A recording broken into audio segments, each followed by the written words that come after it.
Where did he go? Hello and welcome back to another breakfast for dinner. Last time round we asked you to choose the breakfast for this video, and of course you chose the hardest one, which was Sudanese breakfast. Somewhere you had quite a challenge finding Sudanese recipes, didn't you? I did. It was very, very, very hard. There are hardly any resources out there on Sudanese cooking, and I didn't know that until I came to do the recipe search for this. And with the help of some Instagram Sudanese food bloggers, we managed to pull this together, and honestly we would not have been able to do this without their help. Yeah. So we are very grateful and appreciate their help, and we hope you enjoy this. So in our research we found that what makes Sudanese food so different is the heavy reliance on peanuts.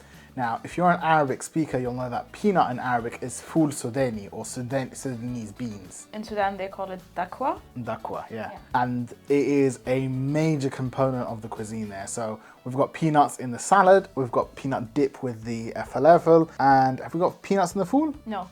But we've got sesame oil.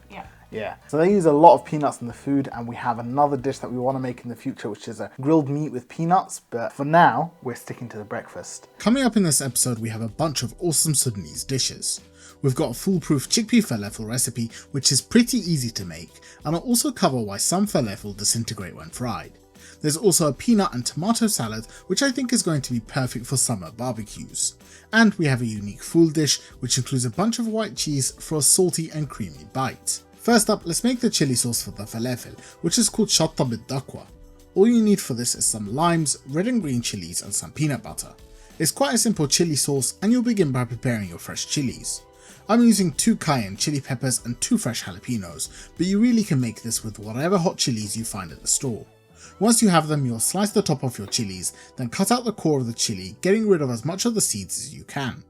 I roughly chopped both the red and green chilies, which will make it a bit easier to blend them. Next up, you'll need to freshly juice a lime. This will give the chili sauce some brightness and acidity, and we'll need about 3 tablespoons or the juice of 1 lime.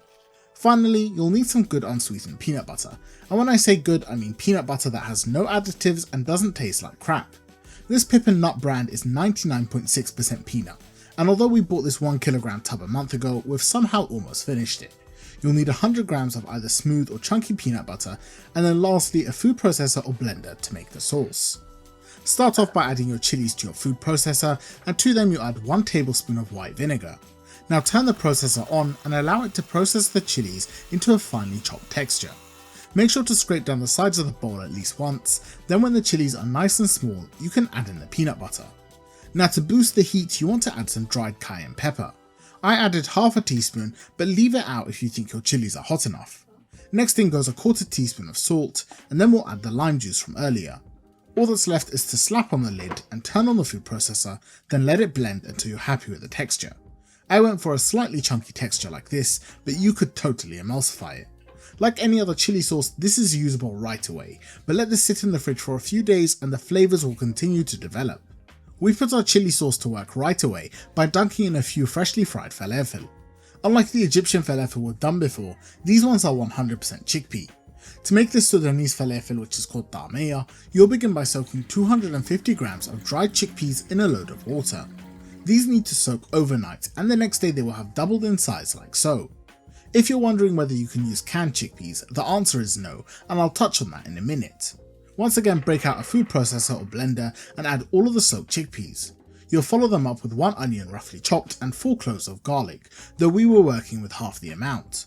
Turn on your food processor and you'll let it run until the chickpeas have been very thoroughly chopped. Make sure to stop halfway and scrape down the sides of the bowl, then continue running it until your chickpeas look like wet sand and the mixture can be squished together into a fairly smooth shape. Now we can flavour the falafel batter, starting with 1.5 teaspoons each of salt and ground coriander. Follow this up with half a teaspoon each of ground cumin and cayenne pepper. The last ingredient is 2 tablespoons of toasted sesame seeds, which I made by toasting 4 tablespoons of raw white sesame in a pan over medium heat. Those were tossed continuously for about 4 minutes until they turned this light golden colour. Then I poured them out and set 2 tablespoons aside for later.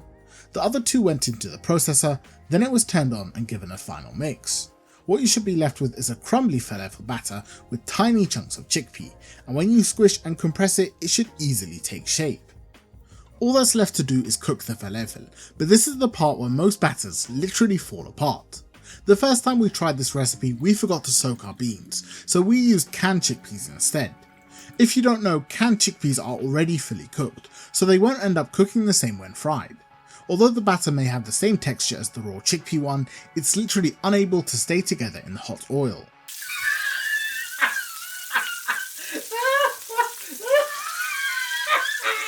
The only way to stop that batter from falling apart is to add flour, but that ends up making the falafel dense and unpleasant. This is why you have to use dried chickpeas for this recipe, but even then the falafel can still disintegrate, unless that is, you deep fry them. Right before you're going to cook the falafel, take the batter and add in 1 teaspoon of baking powder. This will give the falafel rise as it cooks and will make it fluffier on the inside, but you shouldn't do this ahead of time as the baking powder will only be active for about 20 minutes. Now set up your cooking station. I've got a bowl with the falafel batter and another one with the rest of the toasted sesame, and finally a small bowl of water. I've also got a heavy frying pan to which I am adding in about 3 cm of vegetable oil. Turn the heat up to high and then let the oil heat up until it reaches 180 degrees Celsius. When it does, you can begin adding the falafel. To do this, wet the palm of your hand with a little water, then add on a small amount of the chickpea batter and shape it into a small patty. Next, wet the fingers on your other hand and place them in the sesame, then press the sesame into the top of the patty. You can also add sesame onto the other side, then all that's left is to drop the patty into the oil. This can be a bit scary the first few times, but if you keep your hands close to the oil, it shouldn't splash much. If that's a bit too scary for you, I've got a couple other solutions in my Egyptian falafel video. When you add the falafel to the pan, it should sink to the bottom. There it will deep fry in the hot oil, then it will float up to the top once it has crisped up. This is the other reason why this batter doesn't disintegrate. The hot oil quickly seals and forms an exterior shell around the batter, and because the oil is deep enough for the falafel to sink, the entire patty including the top forms a shell. If you try to shallow fry this batter, the falafel will fall apart just like it did in our first batch, so it's essential you deep fry this. Once you've added your falafel to the pan, they'll need to cook for about 6 to 8 minutes, and you'll flip them a few times to make sure they get evenly fried. I prepared a plate with some paper towels, and once my falafel were golden brown all over, I pulled them out of the oil and allowed them to drain. As you can see, the falafel is extremely crispy, and when you break it open, you're presented with a beautifully fluffy interior. Now this video isn't intended to be a deep guide on how to make falafel, so if you want that video, let me know in the comments.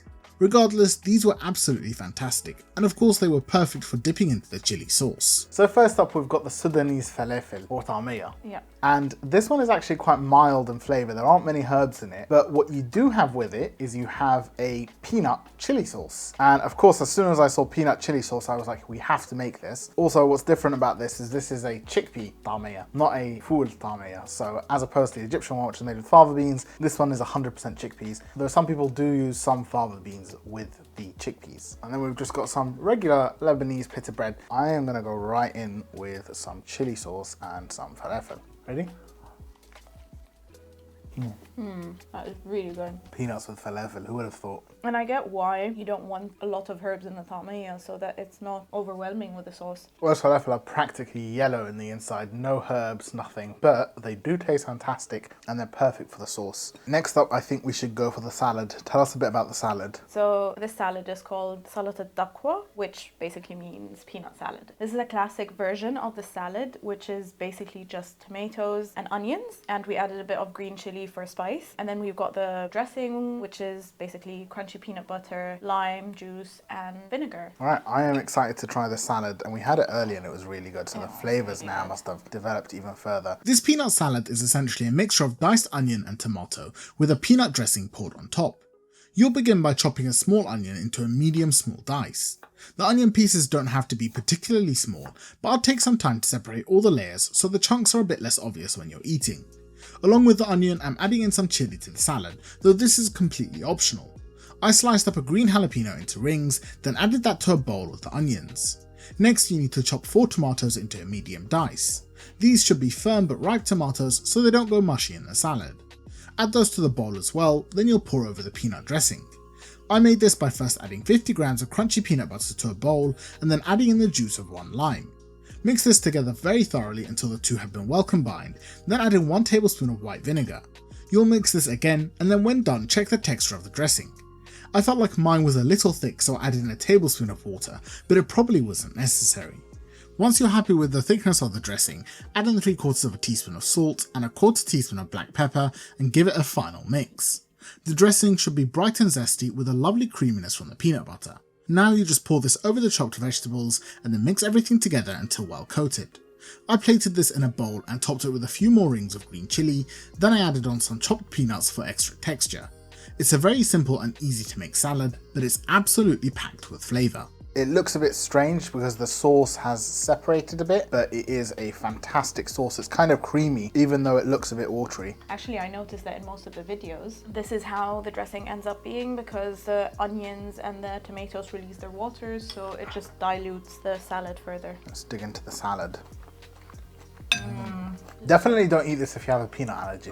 It's so good. The peanut butter flavor isn't overwhelming. No. It's just the perfect amount. In Sudan, they don't usually have their breakfast in the morning. It's more of a brunch thing, which makes sense because I don't think you'd want to eat this first thing in the morning.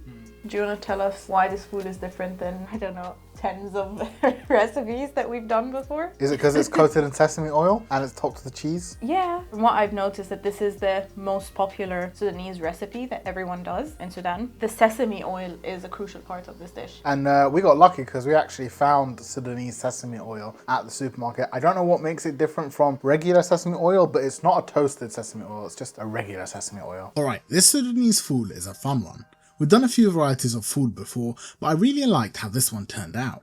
What you need is a 400-gram can of Ful Medames or cooked fava beans, and I implore you, buy this brand if you can, as it's the only consistently good brand of fava beans.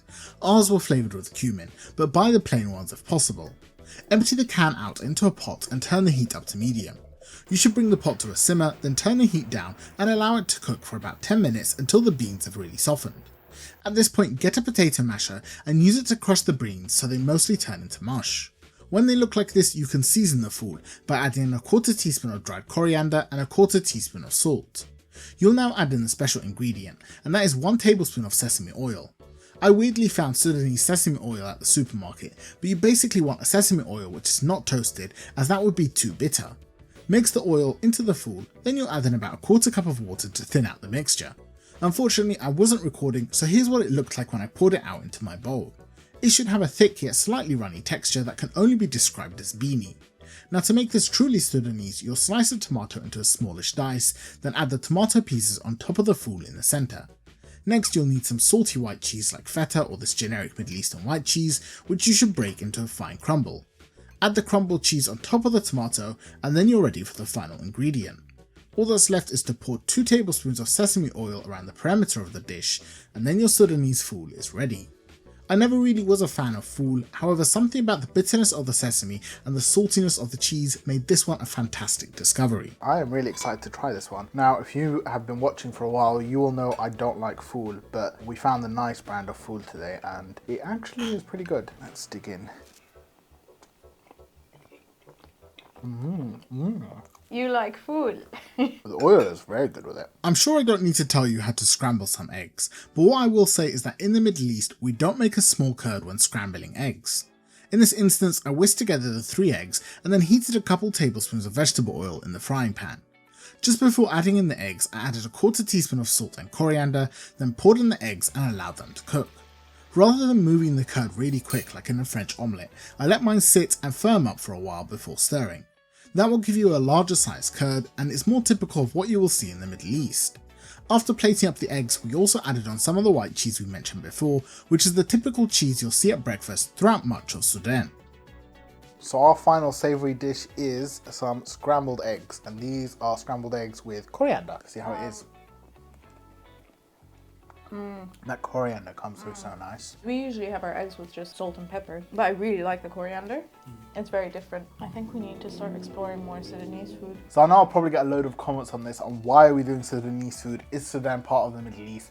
And it definitively is. If you ask any Middle Eastern or Sudanese person, especially Egyptians, if Sudan is part of the Middle East, unequivocally is. It's part of the Arab League, it's an Arabic speaking country, and it was one country with Egypt up until the 50s. So yeah, it definitely is part of the Middle East. It is also an African country, and so it's got that mix between African cuisine and Middle Eastern cuisine, which is really cool to see. That's where you get the falafel, but with peanut butter and the peanut sauce. And yeah, that's really, really cool. And also like you get the grilled meats and the ful, and because of that you get all sorts of dishes which have Central African influences but Middle Eastern oranges. And yeah, I think the cuisine is really spectacular. I just wish there were more resources out there, but we're lucky to have met a few people who are going to help us navigate the world of Sudanese food, right? Yeah. We've only got one dessert today, and that is halewa. In Sudan, they call it the hinaya. They either eat it this way, just plain with bread, or some people actually add strawberry jam to it. I have been snacking on this all day, and I am going to have a bit more. It has such a strange flavour. It's definitely an acquired taste. It is so good though. I love it. I love halewa. So that's it for the Sudanese breakfast. I hope you all enjoyed it. Next month will be Ramadan, and so because of that we won't be doing a breakfast video, but we'll do a Ramadan suhoor video, which is the breakfast that you have at 4 a.m. So we might even do it at 4 a.m, right? That might be a challenge. Anyway, if you want to suggest us some dishes to do, make sure to leave them in the comments down below, and check out our Patreon. Our Patreon members are the ones who voted for this breakfast, and if you want to help us vote for future dishes and videos as well, make sure to join Patreon so you can participate there as well. Thank you very much for watching, and we will see you again soon in our next video. Bye bye.